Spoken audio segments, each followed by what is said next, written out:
देश को आज़ाद हुए आज 70 साल हो चुके हैं, लेकिन दिल्ली सरकार या केंद्र सरकार किराएदारों के बारे में कभी नहीं सोचती, उनके आवाज़ के बारे में कभी नहीं सोचती। जबकि दिल्ली और अन्य राज्यों में सरकार बनाने में सबसे ज़्यादा वोट किराएदारों का है, जो 70% है। देश की तमाम पार्टियां बिजली पानी के दाम कम करने की बात करते हैं, मगर उससे केवल और केवल मकान मालिकों को फ़ायदा है, किराएदारों को कोई फ़ायदा नहीं है। बल्कि अगर क्षेत्र का विकास हो जाए तो किराया और बढ़ जाता है। देश में करोड़ों मकानों की ज़रूरत है, सरकार चंद हज़ार मकान बनाती है, वो भी ज़रूरतमंदों को नहीं मिल पाता। हमारा संगठन, हमारी सोसाइटी केंद्र सरकार व राज्य सरकार से मांग करती है कि इनको शहरी किराएदार और बेघर लोगों के लिए एक ठोस आवास नीति बनाई जाए, उस पर काम किया जाए, उसे लागू किया जाए। ये हमारे संगठन की मांग है, जिससे जो हमारे पास समस्याएं हैं उसके बारे में हम लोग आप अपने विचार रख सकते हैं।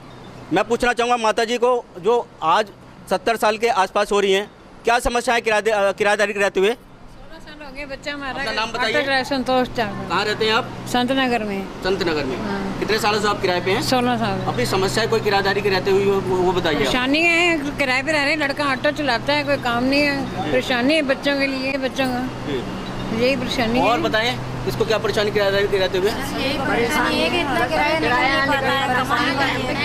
मकान मालिक तो एक दिन का सबर नहीं रखता, मांगते पैसे उनको दो अपने बच्चों के किराया कोई कम थोड़ी है, किराया 4000 है। हर महीने 20 सालों से 30 सालों से जो ये आंदोलन चल रहा है, जो सरकार से मांग चल रही है, क्योंकि एक ही चीज़ हम कहते हैं 10 सालों से 20 सालों से किराए पे रहते हो गए हम लोगों को, मगर हम अपना मकान नहीं बना पाए। किराया अपनी मर्जी से लेते हैं जी। हम लोग सरकार से जो मांग कर रहे हैं, जो आंदोलन कर रहे हैं, वो जायज़ है या नाजायज़ है? जायज़ है। हमें तो मिलना चाहिए ना।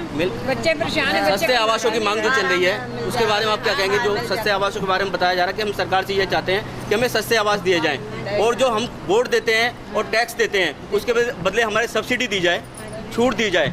और छूट देने के बाद एक ही चीज़ केंद्र सरकार से जो मांग रहे हैं, 20% केंद्र सरकार छूट दे और 20% राज्य सरकार दे, और उसके बाद जो है 60% जो बचता है उसको हमारी किस्त बना दी जाए। तो ये मांग कैसी है?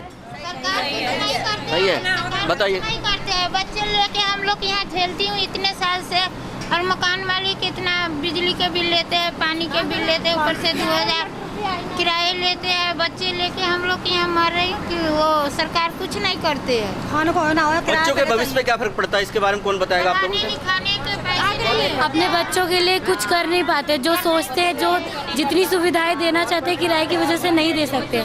किराएदारों की बहुत सारी समस्याएं हैं, और इतनी सारी समस्याएं हैं कि ढेर बन चुकी है। एक बीमारी तो दूर हो सकती है, मगर किराएदारी की बीमारी है दूर नहीं हो पा रही। इसके बारे में आप कुछ कहना चाहते हैं? काम करते हैं और पहले पैसा मांगते हैं, 8 दिन नहीं होते हैं तो तक पैसा मांगते हैं कि पैसा दो किराए के। कहाँ से दे आदमी कहाँ से दे? मजूरी 1 महीना बैठे हो गए घर पे, मजूरी है नहीं। 3,000 रुपए किराया, एक कमरे के 3-3 रुपए किराया है। 8 रुपए। बिल्कुल सर, ये बच्चों का फ्यूचर हम खुद ही तक कमा पा रहे हैं, फिर बच्चों का कैसे करेंगे? किराए पर रह के कितना क्या करेंगे बताओ?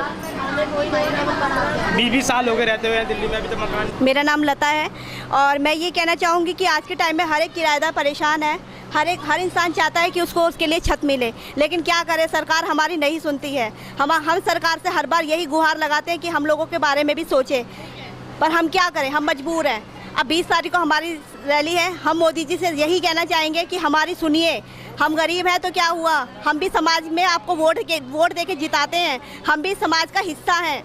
तो प्लीज़ हम मोदी जी से यही रिक्वेस्ट करते हैं कि प्लीज़ हमारी भी सुनिए, और सरकार प्लीज़ अपने आँख और कान बंद करके मत बैठिए, हम लोगों की तरफ भी ध्यान दीजिए, क्योंकि हम ही गरीब लोग आप लोगों को वोट दे के जिताते हैं।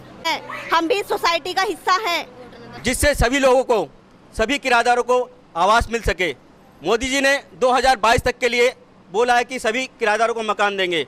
2022, जबकि इनका कार्यकाल 19 के अंदर ख़त्म हो रहा है। ये जो सरकारें हैं इलेक्शन के टाइम पे आती हैं, किराएदारों को हमेशा रिझा के उनको वोट ले लेती है, मगर हम लोग अब जागरूक बनना चाहते हैं। हम लोग अपने बारे में समझना चाहते हैं कि हम लोग इतनी बड़ी आबादी के अंदर फिर भी आज हताश हैं।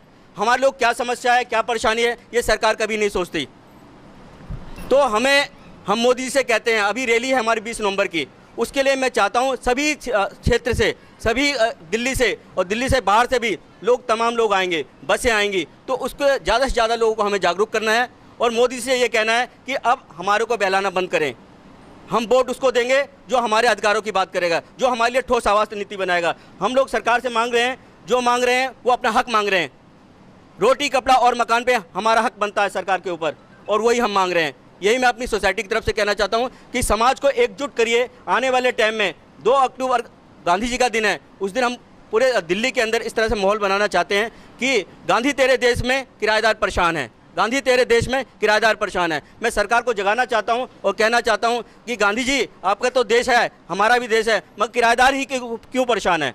ये मोदी जी तक मैं पहुंचाने की पूरी बात कर रहा हूं और मैं आप लोगों को लेके इस चीज़ को राष्ट्रपति और प्रधानमंत्री तक अभी हम रैली के माध्यम से पहुँचेंगे और अपनी बात को अच्छी तरह से रखेंगे। इसी के साथ मैं धन्यवाद करता हूँ सभी लोगों को आए हुए। बहुत खुशी की बात है कि हमारा ऑफिस कम समय के अंदर कई ऑफिस खुल रहे हैं हमारे, और ये सब लोगों के सहयोग से ही हो रहा है, कार्यकर्ताओं के सहयोग से हो रहा है। आने जी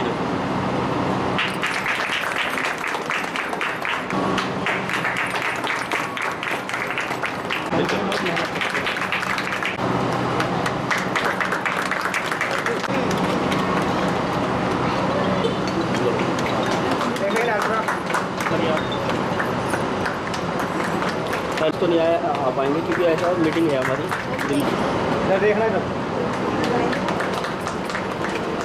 ये आप लोगों के लिए रात दिन मेहनत कर रहे हैं लोग।